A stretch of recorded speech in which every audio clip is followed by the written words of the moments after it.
Kyle Whittingham, the new head coach at Michigan. And not only is he the new head coach at Michigan, he's probably going to screw over the holy war on the way out with BYU and Utah in the process. Let's just talk about this. Kyle Whittingham signing a 5-year deal to be the new head coach at Michigan. Now, obviously, he's an older chap as well. And a lot of people thought that he was going to retire at Utah. He was heading out. A lot of people were talking about his age over and over again. He said that was the mistake he had at Utah, was him talking about retirement, was him talking about the process of maybe moving on and hiring a replacement and things like that.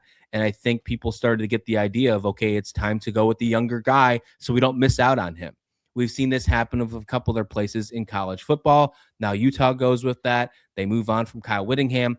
And instead of Kyle Whittingham taking a front office gig with Utah, because apparently that was in his contract, where he could just take over a special advisor role at Utah, he decides to take over one of the greatest programs in college football in Michigan, where they are in desperate need of some stability. And one thing that Kyle Whittingham has done over his career is had stability. For years, he was the head coach at Utah, one of the most respectful programs, I think you can say, in college football. What they've rise up the ranks from the Mountain West, the Pac-12 to the Big 12. And now he's going to be in the Big 10. And I mean, now you're talking about Kyle Whittingham in the big game against Ohio State. I mean, this is crazy stuff. When the first pictures were released, because like it has been very much a busy holiday weekend for me, so I open up my phone, finally get some refuge, run to the bathroom quick, pull up my phone, Instagram. The first video of Kyle Whittingham, with whatever this is this the M or is that the U down? I don't. That's up to interpretation. But with the Michigan hat on, I think I was in the same boat as everyone else. This is AI. Move on. Next post. Yeah. It's a full-on graphic. What? So this is real? Like it really kind of felt like fake almost out of nowhere. I couldn't believe it when I saw it. So, happy for Michigan. This felt like the best case scenario for them. And you could disagree with me on that one, but who else was out there for Michigan to grab? And while, Kyle Whittingham hasn't won, national titles in the last 5 years, he's a very respected head coach. And like, does he have a ton of ties to Michigan? Like he was up there on the podium. Do you hate Ohio State? Well, I guess I do now. Like, no, He's not a Michigan man through and through, but that doesn't mean he can't coach. Like you're not hiring I feel like if you hired a coordinator in this position, if you're Michigan, you'd be worse off. I think Kyle Whittingham was the best hire if you're the Wolverines right here. And for the record, if anybody doesn't like that response that he had about Ohio State, like how can he hate them right now? He hasn't been in this rivalry. Once he gets in this rivalry, once the first game happens between Ohio State and Michigan, that response won't be the same. Like It just won't be the same, right? This is a guy who has seen both sides of the holy war, BYU and Utah. And obviously, you know how that goes. He's just a respectful kind of guy. When it goes down to the game, when it happens again between Michigan and Ohio State, and they ask him that question afterwards, it's not going to be, well, I guess I do now. So that's what he can just say at this moment in time. It's just how it is. But I'm sure you're going to see all the burners give him a lot of crap on that one. Speaking of the Holy War, speaking of Utah and BYU, it sounds like Kyle Whittingham's going to maybe kind of screw them on the way out, and I don't know if it's screw them, but it's definitely going to change the way that the Big 12 looks. Big 12 is going to look completely different next year for the record. And it's not just these concepts, but the 21-year head coach and Kyle Whittingham is talking about bringing offensive coordinator from Utah, Jason Beck, with him, and talking about bringing BYU's defensive coordinator, Jay Hill, with him to Ann Arbor. This would be huge for Michigan. And this would, in my opinion, this would make them right back towards the top as being a Big 10 contender. This is a great coaching staff. Yeah, that would be a phenomenal move. And I feel for the Utah fans and players and coaching staff, like you were expecting this kind of peaceful, like lay the coffin down to rest, if you will. And all of a sudden it's the full-on Undertaker meme, just boom. Guess the portal's going to go wild in Utah now. Yes, all of a sudden you go, and I was talking about this with Iowa State. Obviously, you can tell what's going on behind me. If Matt Campbell goes to the NFL, or if Matt Campbell just retires, which not that was in his cards at all, but if he doesn't go to another college football program, your portal looks a lot different. Utah going from potentially a retired Kyle Whittingham to now at a premier top level college football program.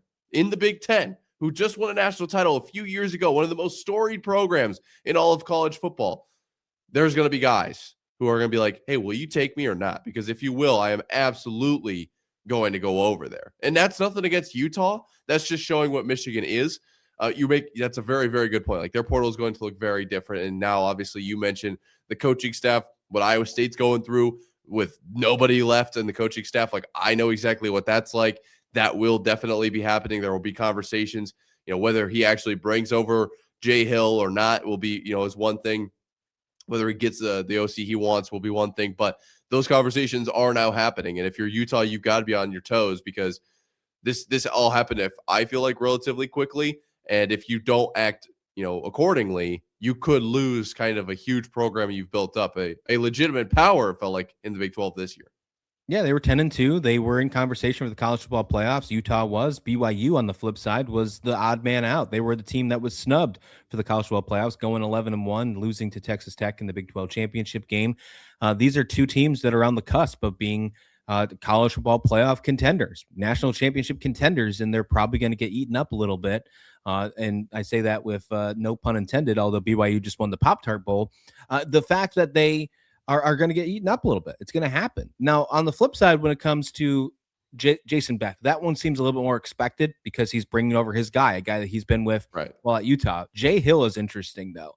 And I wonder if this is a little bit of a waterfall effect from Kalani Sitake not taking the Penn State job, because Sitake maybe had an opportunity to go to the Big Ten as well, take a more prestigious job, if you will, if you want to consider Penn State more prestigious than BYU. I think you could make that argument, at least in the eyes of college football blue bloods, in that conversation. But maybe Jay Hill wants to go to a bigger spot. Maybe he wants to be in the head coaching reins of the future. Maybe he thinks this is a good spot. Look, Kyle Whittingham had a head coach in waiting at Utah. That's what pushed him out in the first place. Maybe Jay Hill can be that guy for him at Michigan. That would be, it does make a lot of sense. That's the not what you know, but who you know type of situation. If you're Jay Hill here, I think this is very possible. And like you said, the biggest thing that I take away from this whole thing is if Jay Hill comes in and Kyle Whittingham is able to get the staff that he wants, Michigan will be a powerhouse. Like, they will be a legitimate contender. I know that it's going to be the first year. It's going to be, does he have his class? It's all of these questions. I think that they are a great coaching staff, and they're going to get these guys up and ready to play, teach them obviously what they need to know to play high-level Big Ten football. I wouldn't put it past Whittingham at all. What are the terms on Whittingham's deal here? Are we looking at, is this a Band-Aid for Michigan, or is this like a long-term investment? Because he might be relatively old, but he's no Pete Carroll. Yeah, he signed a 5-year deal, and he said he thinks he can make it through the entire term, and that was one of his biggest things. So it sounds like that's long term. And in the eyes of college football, 5 years is a very long time. That shows that you are willing to put it on the table, let him build it up. Now, obviously, you can still be fired year one. That hasn't changed in the eyes of college football, but no, 5-year deal. I don't think age is going to matter when it comes to, this is not a Band-Aid for Michigan. This is trying to fix the problems. This is trying to address the issues of the chaotic stuff that happened with Sherrone Moore just the last couple months. But no, this is not just a short-term issue. I think they are really looking to change their complete culture at Michigan. One thing I don't think they're trying to change, though, is Bryce Underwood. I think they're trying to keep Bryce Underwood for sure. And why wouldn't you? He was great as a true freshman last year. Kyle Whittingham revealed that he already met with Bryce Underwood. Now, of course, there's going to be some uncertainty of the future with him. We're going to find out. Obviously, the transfer portal opens January 2nd. It closes on the 16th. So we got about a 2-week of really just concern on what Bryce Underwood will do. And Kyle Whittingham said that he did a lot of listening in his meeting with Bryce, and he said that he wanted to get feedback from him, wanted to get to know him, and just want to know everything about him. He said that he's the guy that has the it factor. When you play quarterback, you have to have what he calls the it factor, and Bryce has the it factor. And I think you're right. He's a 6'4", 225-pound kid. He's got a great ceiling, probably going to be in the NFL if he continues down this trajectory. And having a guy like Kyle Whittingham and having a guy like Jason Beck as your offensive guys, that's not a bad direction if you're Underwood at quarterback. No, this is, like I said, I think Michigan made maybe the best move that they could at this situation, at this point in time. This is, Kyle Whittingham, 66, potentially retiring. It did feel like it came out of nowhere, but when you look at everything that Michigan had to work with, as far as timing not being ideal, like you still have a little bit of time before the portal here. You bring in a storied head coach, not some guy who's like, if you bring in some Joe Schmo off the street, which I'm not saying that was, the backup situation for Michigan here, but if that is the case, you got to assume the entire team is gone, right? Like that has to be the assumption. And Kyle Whittingham, I think, will have a good chance of retaining a lot of their talent. This feels like a win for Michigan, which I did not know that they could come out of this situation as a winner. Who's better in year one, Michigan or Penn State? Oh, man. I think I haven't looked at Michigan's schedule. I know Penn State has a relatively favorable schedule. And so I wouldn't hesitate to say Penn State ends up at like around the 10-2 mark. The question is, can Michigan do the same? I will lean Penn State for now just because of that fact. But the fact on the Penn State side that we haven't really talked about a whole lot is, how does Matt Campbell look without John Haycock now that he's retired? Yeah. It's been 10 years since he's had a different DC. So I'm going to lean Penn State for now because there's going to be a lot of familiar pieces for that Penn State team and Matt Campbell. But don't sleep on Michigan. Do not sleep on Michigan.